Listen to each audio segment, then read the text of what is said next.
पत्रकार हैं और प्रबुद्ध पत्रकार हैं, आपसे मेरी एक शिकायत है। लगातार इस देश की जो गोदी मीडिया जिसको कहते हैं, मैं तो उसको बीजेपी मीडिया कहता हूँ, बैटरी रिक्शा चलाता है और वो अपने रोजगार की लड़ाई नहीं लड़ रहा है, तो तब ये सवाल हम लोगों को उठाना चाहिए कि आखिर वो आदमी सरकार से ये सवाल क्यों नहीं पूछती है कि ये जिम्मेदारी किसकी है। बाजार में जब जाता है उसको चाट मसाला और मिठाई खाने का मन करता है, वो नहीं खाता है क्योंकि उसको लगता है कि अगर ये पैसा मैं बचा लूं तो इससे हम अपने बच्चों के लिए किताब और कॉपी खरीद सकते हैं। में इस देश की सत्ता में जो बैठे हुए लोग हैं, ये कोई भी इस भारत देश के ओरिजिनल वासी नहीं है। इस देश का ओरिजिनल जो मूल निवासी है वो SC, ST, OBC और माइनॉरिटी के लोग हैं।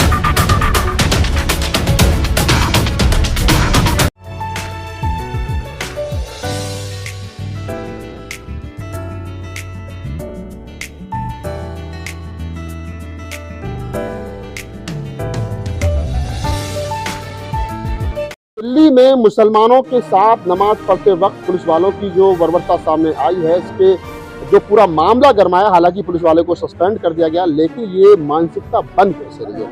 जो देश का संविधान हर धर्म को, हर मजहब को इज्जत और मान सम्मान से के नजरिए से देखने की बात करता है, उस देश के अंदर इतनी कट्टरता कैसे? मेरे साथ सुप्रीम कोर्ट के एडवोकेट परवीन है। परवीन, कैसे देखते हो पूरे मामले को, जिस प्रकार से नमाज पढ़ते वक्त लोगों को बिना किसी वार्निंग के, बिना नोटिस के पुलिस वाले ने लातों से हटाया है? देखिए, ये एक लोकतंत्र है और लोकतंत्र में जैसा कि आप सब लोग कई बार बात करते हो कि लोकतंत्र में सबको, हमारे जो संविधान है उसमें सबको अधिकार दिया है उसके धर्म का इस्तेमाल करने का, और वो अपने धर्म का, रिलीजन का प्रैक्टिस कर रहे थे, रोड पे कर रहे थे। लेकिन ये उनकी बहुत पुरानी परंपरा है और उसमें मान सम्मान के साथ, इज्जत के साथ उनको वहां से अलग होने के लिए बोला जा सकता था।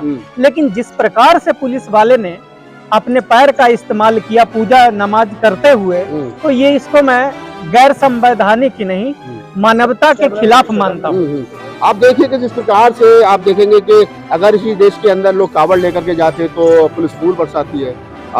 जगरातों में, नवरात्रों में आपने देखा किस प्रकार से धर्म को बढ़ावा दिया जाता है, और मुसलमान कोई पहली बार तो नमाज तो पढ़ नहीं लेते रोड पर, तो सदियों से इसी प्रकार से जुमे की नमाज, क्योंकि सब लोग आते तो जगह की कमी होती तो लोग पढ़ते हैं।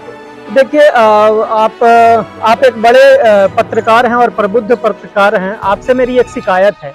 लगातार इस देश की जो गोदी मीडिया जिसको कहते हैं, मैं तो उसको बीजेपी मीडिया कहता हूँ, बीजेपी मीडिया उन्हीं बातों की चर्चा करती है जिन बातों को से इस देश के बहुजन SC, ST, OBC और माइनॉरिटी समाज के लोगों का विकास नहीं होता है। और उससे इतर अगर बात आज के तारीख में भी हम कर रहे हैं, जब चुनाव बहुत करीब है, हम लोगों को, अपने लोगों को और मेरे पत्रकार साथियों से विनम्र निवेदन है कि आप लोग उस तरह के सवाल को पूछें जिससे इस देश के 90% लोगों का नौकरी, रोजगार, व्यापार, उनके साथ हो रहे अत्याचार, इन मुद्दों को आप लोग मुद्दा के रूप में लीजिए और इस पर चर्चा कीजिएगा, तो मुझे लगता है कि आने वाले समय में ये देश के लिए ज्यादा लाभप्रद होगा। आप कह रहे हैं कि 90% आवाम के जो सवाल हैं उनको पूछा जाए, कहाँ है 90%? हर आदमी, आप देखिए ना, BTech MTech करने के बाद में लोग बैटरी रिक्शा चला रहे हैं, तो वो नौकरी नहीं मांग रहा है, लेकिन उसने उस बैटरी रिक्शा पे जय श्री राम का झंडा जरूर लगा रखा है। हाँ, यही है, आप बहुत सही समझे हैं और मेरी बातों को भी आप बहुत अच्छे तरीके से समझ चुके हैं। अब तब मैं आपको कहता हूं कि जो आदमी ग्रेजुएट हो गया, जो आदमी इंजीनियरिंग कर लिया, मेडिकल कर लिया और ग्रेजुएशन करने के बाद बैटरी रिक्शा चलाता है और वो अपने रोजगार की लड़ाई नहीं लड़ रहा है, तो तब ये सवाल हम लोगों को उठाना चाहिए कि आखिर वो आदमी सरकार से ये सवाल क्यों नहीं पूछती है कि ये जिम्मेदारी किसकी है, जो इस देश में शिक्षा कर रहा है, मजदूरी कर रहा है, रोजगार कर रहा है, व्यापार कर रहा है, उनको सारी सुविधाएं प्रोवाइड करवाने की जिम्मेदारी किसकी है? ये सवाल पत्रकारों की होनी चाहिए। और पत्रकारों की ये भी सवाल होनी चाहिए कि अगर इस देश में जो लोग ग्रेजुएट कर रहे हैं, खास करके मैं बहुजन मीडिया के लोगों से कहना चाहूंगा कि देखिए, एक बात आप लोगों को समझना पड़ेगा, जब इस देश का व्यक्ति, खास करके जो बहुजन परिवार का व्यक्ति है, जब वो अपने बच्चों को पढ़ाता है तो अपना पेट काट के पढ़ाता है, अपने अरमानों का कत्ल करके वो पढ़ाता है। बाजार में जब जाता है उसको चाट मसाला और मिठाई खाने का मन करता है, वो नहीं खाता है क्योंकि उसको लगता है कि अगर ये पैसा मैं बचा लूं तो इससे हम अपने बच्चों के लिए किताब और कॉपी खरीद सकते हैं।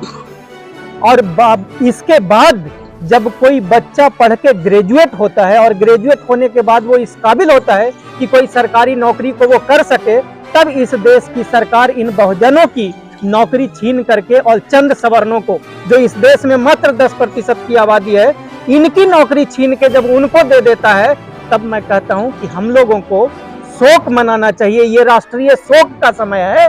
कि आपको पता होगा अभी कुछ दिन पहले DSSB ने 6,000, 8,000, 4,800 समथिंग पोस्टों पे निकाली बहाली। उसमें 50% अगर आरक्षण की अगर आप बात देखोगे तो उसमें उसका 50% हिसाब बनता था जो बहुजनों को जाना चाहिए था। उसमें से 235 सीटें बहुजनों का हटा करके, छीन करके और उसको सवर्णों को दे दिया गया, जो हजारों साल से पढ़ने लिखने का काम कर रहे हैं और पढ़ाई लिखाई उनके हिस्से का है।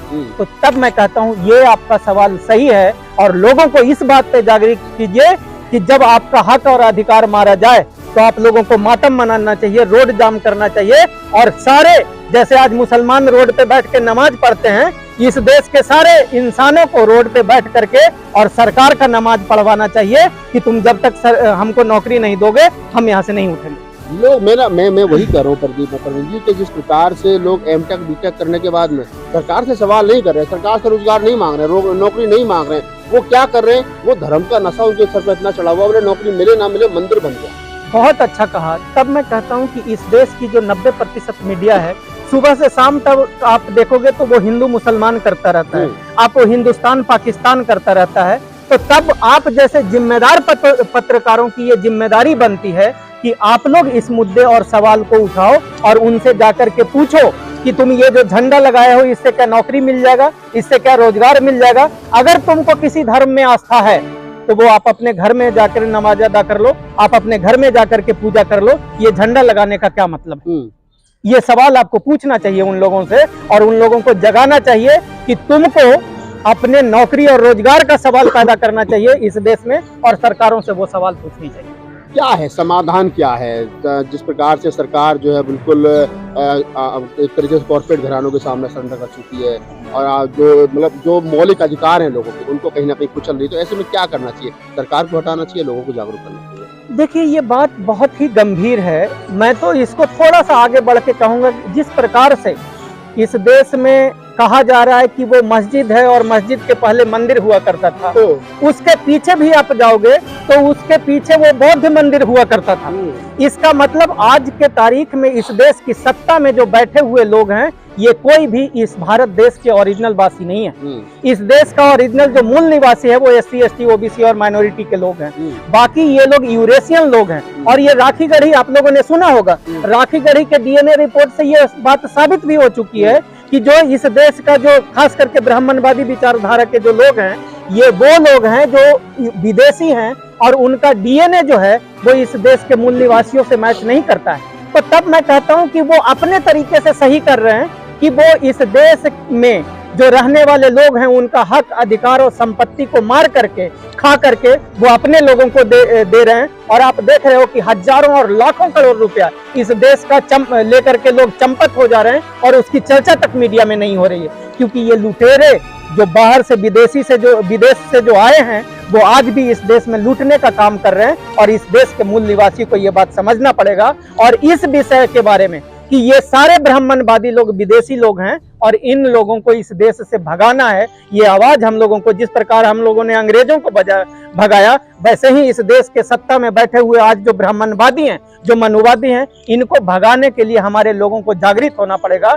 जब तक वो नहीं भागेगा, हम इस देश के 90% आबादी गरीबी, कमजोरी, लाचारी और मजबूरी से त्रस्त रहेंगे। तो आप एडवोकेट परवीन थे। हालांकि बात जो है वो नमाजियों पर चलाई गई लात और घूसों से हुई थी और हम लोग पहुंचे अंततः देश की मूल समस्या पर। और इस पूरी बातचीत के बारे में आपकी क्या प्रतिक्रिया में कमेंट सेक्शन में बताइए। धन्यवाद। आप इस वीडियो के बारे में अपनी राय अवश्य दें तथा वीडियो को लाइक, शेयर और कमेंट्स साथ चैनल को सब्सक्राइब करना न भूलें।